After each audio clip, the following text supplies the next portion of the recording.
कोई कंफ्यूजन हो, कोई प्रॉब्लम हो तो बताओ।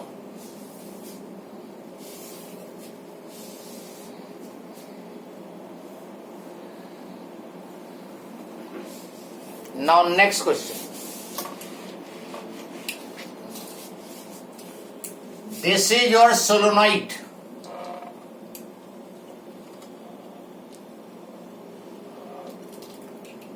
Long सोलोनाइट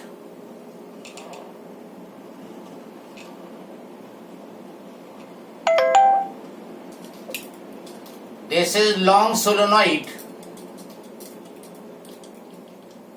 total number of turns 1000,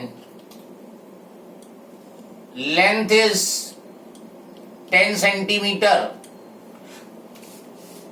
current flowing is 5 ampere,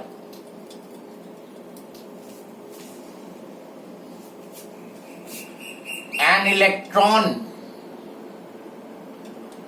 is moving along the axis of solenoid.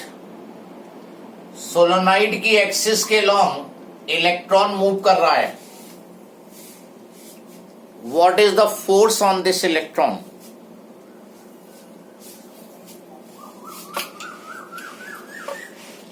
What is the force on this electron?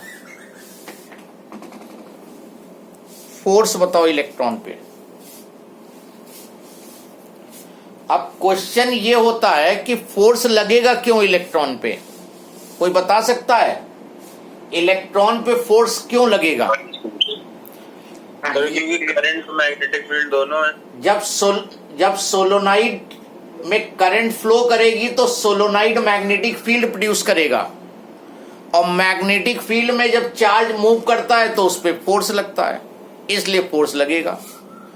या अगर यहां पर एक करंट कैरिंग वायर प्लेस कर देते तो वो current carrying wire magnetic field में होता सोलोनाइड की, तो उस पे फोर्स लगता। तो कितना फोर्स लगेगा?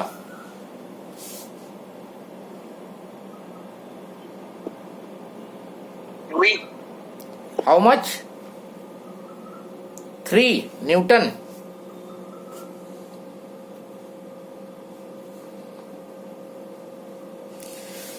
अच्छा, एक बात ये बताओ, फील्ड कितनी भी प्रोड्यूस हो रही हो, हमें अभी फिलहाल छोड़ देते हैं, ये सोलोनाइड जो फील्ड प्रोड्यूस करेगा इनसाइड, उसका डायरेक्शन क्या होगा?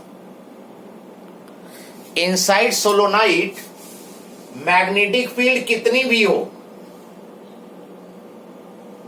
वो अलोंग द एक्सिस ही तो होगी मैग्नेटिक फील्ड। निकाल तो लोगे तुम इस फॉर्मूले से, म्यू नॉट एन आई लगा के, capital N upon capital L, N की जगह ले लोगे, करंट दिया है, म्यू नॉट दिया है, मैग्नेटिक फील्ड निकल आएगी।